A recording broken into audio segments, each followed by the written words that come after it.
اعوذ باللہ من الشیطان الرجیم بسم اللہ الرحمن الرحیم ذالک الکتاب لا ریب فیہ ھدی للمتقین صدق اللہ العظیم۔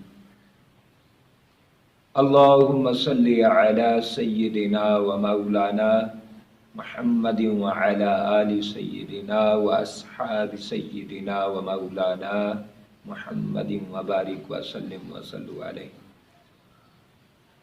پیارے دوستو، آج کی گفتگو قرآن مجید کی عظمت اور ایک اہم پہلو پہ کرنا چاہتا ہوں۔ دعا فرمائے رب لم یزل ہمیں صحیح معنی میں قرآن مجید کا ادب نصیب فرمائے، مالک لم یزل قرآن کا صحیح معنی میں ادب نصیب فرمائے۔ حضرت ایاس بن عامر سے روایت ہے کہ حضرت علی کرم اللہ وجہ الکریم نے ارشاد فرمایا، مجھے ارشاد فرمایا، اے میرے بیمار بھائی، تو اگر زندہ رہا تو دیکھنا ایک وقت آئے گا قرآن پڑھنے والے تین طرح کے لوگ ہوں گے، تین اقسام کے لوگ ہوں گے جو قرآن مجید پڑھیں گے۔ ان کی تین خواہشیں ہوں گی، تین صفات کے، تین خوبیوں کے حامل قرآن مجید پڑھنے والے ہوں گے۔ فرمایا ان میں سے پہلے لوگ ایسے ہوں گے جو صرف اللہ کی رضا کے لیے پڑھیں گے، قرآن کی عظمت کے لیے پڑھیں گے، قرآن کی شان و شوکت کے لیے پڑھیں گے، قرآن کو رب لم یزل کا کلام سمجھ کے پڑھیں گے۔ فرمایا دوسرے لوگ وہ ہوں گے جو اس قرآن کو پڑھ کر اختلافات کریں گے، لڑائی جھگڑا کریں گے، فتنہ فساد کریں گے، ایک دوسرے سے مقابلہ بازی کریں گے، ایک دوسرے سے جیتنے کے چکر میں ہوں گے، ایک دوسرے کو نیچا دکھلانے کے چکر میں ہوں گے۔ الغرض ان کا مقصد یہ ہوگا قرآن ہم پڑھیں، فلاں آیت پڑھیں، فلاں تفسیر پڑھیں، فلاں یہ آیت فلاں جگہ سیٹ ہوتی ہے، فلاں یہ آیت اس جگہ فٹ آتی ہے۔ تو اس طرح کے ان کے نظریات ہوں گے۔ قرآن میں نہ اللہ کی رضا ہوگی، نہ قرآن کا ان پر روب ہوگا، نہ قرآن کی ان پر رحمت ہوگی، نہ قرآن سے ان کا سینہ روشن اور منور ہوگا۔ اور فرمایا تیسری طرح کے لوگ وہ ہوں گے جو اس سے دنیا کمائیں گے، اس کو پڑھ کر دنیا کمائیں گے۔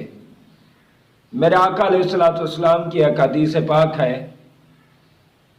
جناب ابو ہریرہ روایت کرتے ہیں، آقا علیہ الصلوۃ والسلام نے فرمایا جس نے قرآن پڑھا اس لیے پڑھا کہ اس سے اپنا پیٹ بھرے گا، اس سے اپنے اکاؤنٹ بھرے گا، اس سے اپنی مال جائیداد بنائے گا۔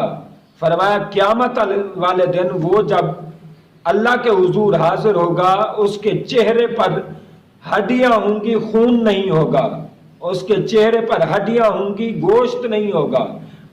ڈراؤنی شکل میں وہ مالک کے حضور کھڑا ہوگا اور اللہ کا جو معاملہ ہوگا وہ بھی بہت خطرناک ہوگا۔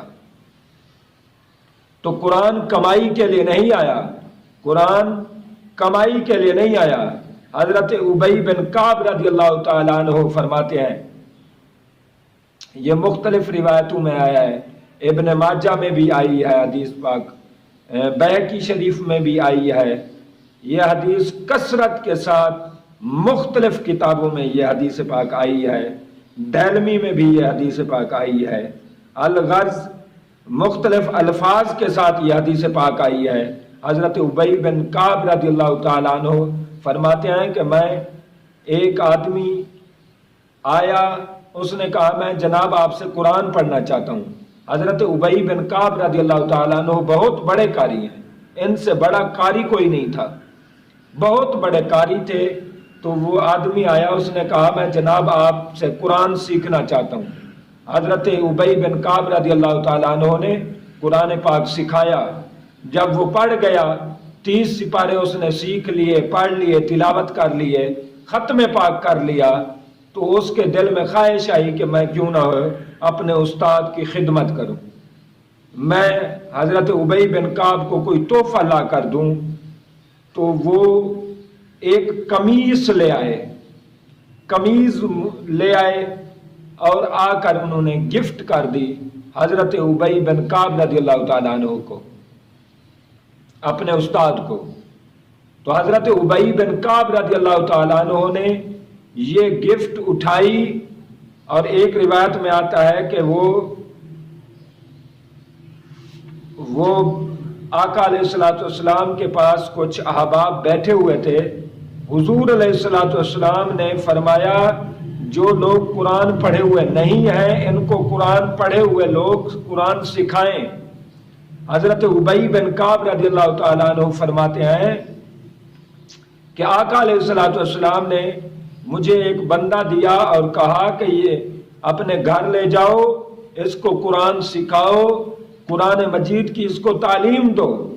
حضرت ابی بن کعب رضی اللہ تعالیٰ عنہ فرماتے ہیں وہ آدمی رات کا عشاء کا کھانا وہ ہمارے گھر سے کھاتا تھا، پھر وہ ہمارے پاس سبق پڑھتا تھا، قرآن مجید سیکھتا تھا۔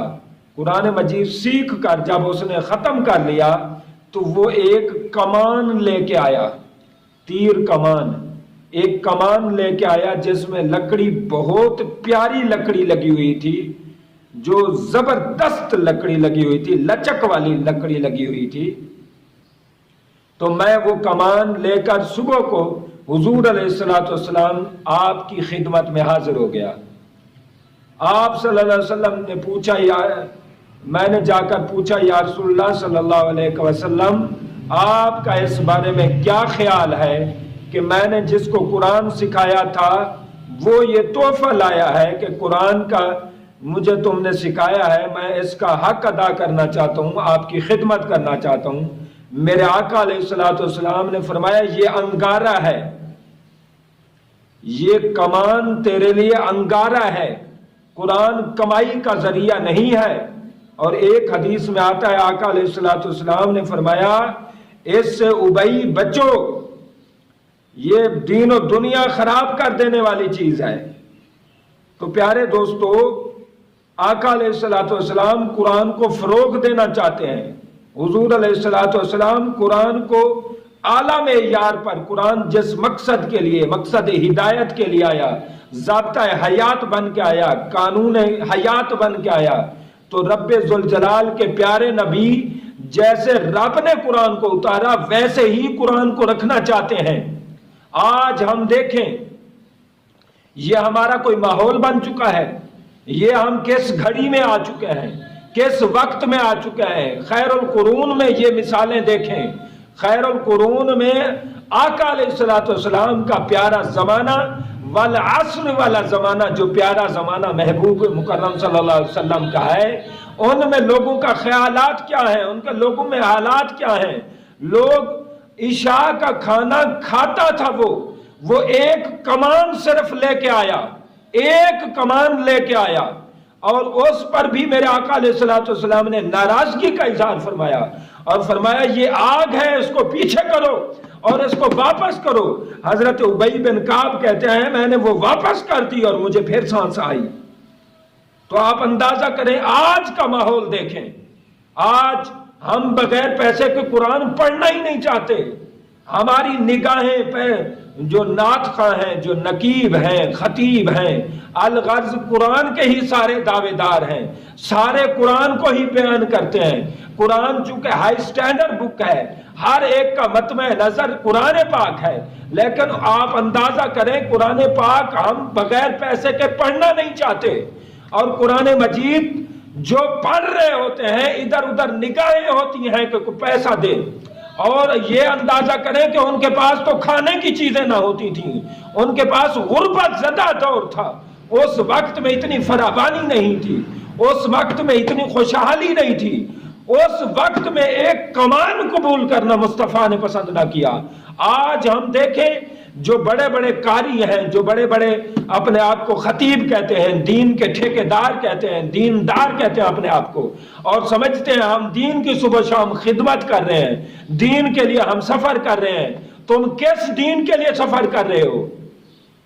خدا کی قسم تم بڑی گمراہی میں ہو، ہم بڑی گمراہی میں چلے گئے، ہم نے مقصد قرآن بھول گئے، قرآن کی جو ہم نے مقصد تھا، قرآن کی جو حفاظت تھی، ہم وہ بھول گئے۔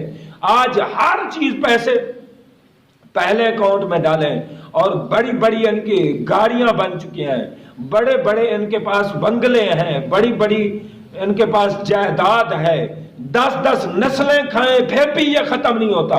اس کے باوجود اتنی لالچ رچ بس گئی ہے، ہر روز محفلیں ہیں، دن میں 2 محفلیں، رات میں 4 محفلیں، پھر ان محفلوں کے پیسے لے کے آتے ہیں، پھر سٹیج کے پیسے، سارے پیسے یار کہاں لے کے جاؤ گے؟ کچھ خدا کا خوف کر لو، مرنا بھی ہے، قبر میں جانا بھی ہے، قبر کی اندھیری راتیں بھی ہیں، قبر کے مشکل حالات بھی ہیں، قبر مشکل اتنی ہے جناب عثمان روتے تھے۔ تو میرے پیارے، ہم کس نظریے پر قرآن پڑھ رہے ہیں؟ قرآن سے ہم شہرت چاہتے ہیں، اپنی آواز سے شہرت چاہتے ہیں، اپنی آواز سے بلندی چاہتے ہیں، اپنی آواز سے مشہور ہونا چاہتے ہیں، پھر مشہور ہو کر پیسہ کمانا چاہتے ہیں، پھر پیسوں میں رئیس اعظم بننا چاہتے ہیں۔ یہ کس دین کی پیروکاری ہے؟ خدا کی قسم ہم بہت لائن سے دور ہو چکے ہیں۔ جیسے آج محفلیں ہو رہی ہیں، یہ محفلیں والے بھی اللہ کا خوف کرو۔ جو جہاں ضرورت ہے، پاکستان کی عوام 50% غربت زدہ ہے، جہاں لگنے چاہیے وہاں نہیں لگاتے، یہ محفلوں پہ پیسے لگا رہے ہیں، لاکھوں روپے روز رات کو اڑا کر صبح کو مزے سے سوئے ہوتے ہیں۔ اور یہ محفلیں جو ہماری بن چکی ہیں، یہ نماز سے دور کرنے والی ہیں محفلیں۔ صبح کو جب آپ نماز سے 2 گھنٹے پہلے کسی کو چھوڑیں گے، فارغ کریں گے، وہ صبح کہاں نماز پڑھتا ہے؟ تو جب تمہاری محفل کا اثر یہ ہے کہ صبح نماز نہیں پڑھ رہے، تم یہ مقصد کبھی کسی نے نہیں پوچھا محفل میں کہ باوضو آئے ہیں، نماز پڑھ کے آئے ہیں، نہیں، بس چاہتے ہیں کہ بس علی کے نام پہ ہاتھ کھڑے ہو جائیں، حضور کے نام پہ ہاتھ کھڑے ہو جائیں، ہاتھ کھڑے کریں، سبحان اللہ کہیں۔ اس طرح کے ماحول میں یہ آپ کون سی قرآن کی خدمت کر رہے ہیں؟ قرآن کی خدمت یہ ہے کہ نمازی بنائیں، نماز کا درس دیں، نماز کی تلقین کریں، اور اپنی محفلوں کو شارٹ کر دیں، 9 بجے ختم کر دیں، 9:30 بجے ختم کر دیں، تاکہ صبح کو ہر کوئی ورکنگ بھی کر سکے، صبح کو نماز والے نماز کے لیے بآسانی اٹھ سکیں۔ یہ کیا ہم نے ہر طرح سے خراب کر دیا ہے ماحول کو۔ یہ دور حضور میں یہ مثالیں نہیں ملتی، دور حضور میں اس طرح کی محفلیں نہیں ہوتی تھیں۔ یہ آج کا کوئی فتنہ ہے، آج کا یہ کوئی فساد ہے۔ محفلیں بے شک کریں، میلاد مصطفیٰ کریں، آپ معراج مصطفیٰ کریں، ہر چیز کریں، مگر 9، 9:30، 10 بجے تک ختم کرنے کی کوشش کریں۔ درس ٹائپ کریں، علماء کو فروغ دیں۔ علماء میں آج کتنی فروغ دیا جا رہا ہے، لوگ علماء کو پیچھے کرتے ہیں، نعت خوانوں کو آگے کرتے ہیں۔ یہی تو بدبختی ہے، یہی تو آج کے دور کا فتنہ ہے۔ اور جو علماء کو آگے کرتے ہیں، وہ بھی جو طرز لگانے والے ہیں وہی آگے آتے ہیں، اور کوئی بھی نہیں آ سکتا۔ اور جو نیک نمازی ہو، بارش ہو، اس نے داڑھی مبارک رکھی ہو، سب کچھ شریعت کے مطابق ہو، اس کو تو آگے بھی نہیں آنے دیتے۔ جو فیشن والے کپڑے، لیڈیز کپڑے پہن کے آئیں، نعت خواں، نقیب، ان کو بہت زیادہ فروغ دیا جاتا ہے۔ خدا کا خوف کریں، آج ہم بہت دور چلے گئے ہیں۔ آج ہم اپنے قرآن کے ساتھ باغی ہیں، قرآن کے ساتھ دھوکہ کر رہے ہیں، قرآن کے ساتھ ہماری محبت نہیں ہے، الفت نہیں ہے، چاہت نہیں ہے۔ اپنے لیے ہم ہر کوئی، جو دوسرے کے لیے ہم دیکھتے ہیں نا گناہ، اگر وہ گناہ ہم میں آ جائے تو ہم 100 گنجائشیں نکالنے لگ جاتے ہیں۔ آپ دیکھیں صحابی رسول ہیں، حضور نے فرمایا رات کو وہ کھانا بھی کھلاتے تھے، ایک کمان تو رات کے ایک دن کے کھانے کا بھی حساب نہیں ہے، تو وہ کتنے دن، 2 سال پڑھاتے رہے ہوں گے۔ 2 سال میں اگر وہ اپنا قرآن مجید کا کورس کرایا ہے تو کیا انہوں نے محنت نہیں کی ہے؟ کیا ان کا حق نہیں ہے؟ مگر اس کے باوجود میرے آقا علیہ الصلوۃ والسلام نے منع فرما دیا، انگارہ کہہ کر، آگ فرما کر۔ آقا علیہ الصلوۃ والسلام نے فرمایا یہ جہنم کا کام ہے، فرمایا یہ نہ کرو۔ تو ایک آدمی 2 سال کی محنت کے باوجود ایک کمان نہیں لے سکتا، تم 1 گھنٹے کے لیے محفل میں آتے ہو اور ہزاروں روپے لے کے آتے ہو، سٹیج کے ہزاروں روپے، یہ سارے ہزاروں روپے اکٹھے کر کے تم لے جاتے ہو اور اپنے آپ کو دین کا ٹھیکیدار کہتے ہو۔ خدا کا نام لو، خدا کے لیے چلو جو جائیداد بنا چکے ہو اب تو زندگی وقف کر دو۔ نہیں، ہر روز نئی لالچ ہے، ہر روز نیا ٹارگٹ ہے، ہر روز ریٹ بڑھ رہے ہیں، مارکیٹ بڑھ رہی ہے، ہر روز جائیداد کی فراوانی چاہتے ہیں، جائیداد کو اضافہ چاہتے ہیں، جائیداد کو بڑھانا چاہتے ہیں۔ 2 سال کی محنت کے بعد اگر ایک کمان میرے آقا علیہ الصلوۃ والسلام منع فرما رہے ہیں، جو 1 دن کے لیے آئے، جو 1 گھنٹے کے لیے آئے، خطاب کے لیے آئے، یا آدھے گھنٹے کے لیے نعت خوانی کے لیے آئے، وہ لاکھوں روپے اپنے اکاؤنٹس میں پہلے ڈلوائے پھر آئے، یہ کس دین کی تابعداری ہو رہی ہے؟ یہ خدا کی قسم قرآن کے ساتھ بغاوت ہے۔ جنہوں نے جائیدادیں بنا لی ہیں، میں کہتا ہوں ٹھیک ہے، وہ ہو گیا جو ہو گیا، اب تو اپنی زندگی وقف کر دو، اب کوئی کام تو مفت کر لو۔ ہم ایک کام بھی مفت کرنے کو تیار نہیں۔ ہمارے ایسے نقیب خطیب، ایسے نعت خواں جو کھانا کھا کے آئیں، میزبان کے پاس اگر کھانا نہ کھائیں تو اپنی گاڑی میں لے جاتے ہیں، پتیلے بھر کے لے جاتے ہیں۔ آپ کون سے اللہ پر توکل کرتے ہیں؟ کس رب پر بھروسہ ہے تمہارا؟ اعتماد ہے، ایمان ہے، ایقان ہے؟ اللہ، یہ وقت بھی ہم نے دیکھنا تھا، یہ وقت بھی ہم نے دیکھنا تھا۔ مالک کے حضور دلی دعائیں ہیں، اللہ جیسے اللہ تیری چاہت ہے ہمیں ویسے بنا، ہمیں دنیا کی چاہتوں سے، دنیا کی محبتوں سے آزاد کر دے۔ مالک اپنے غیب کے خزانے سے ہمیں دنیا کی علائشوں سے، دنیا کی زیبائش سے، آسائش سے، اللہ اپنے فضل سے ہمیں صاف ستھرا کر دے، ہمیں آخرت کی تیاری نصیب کر دے، ہمیں قرآن بیچنے والوں سے بچا، قرآن بیچنے والا مزاج ہمارا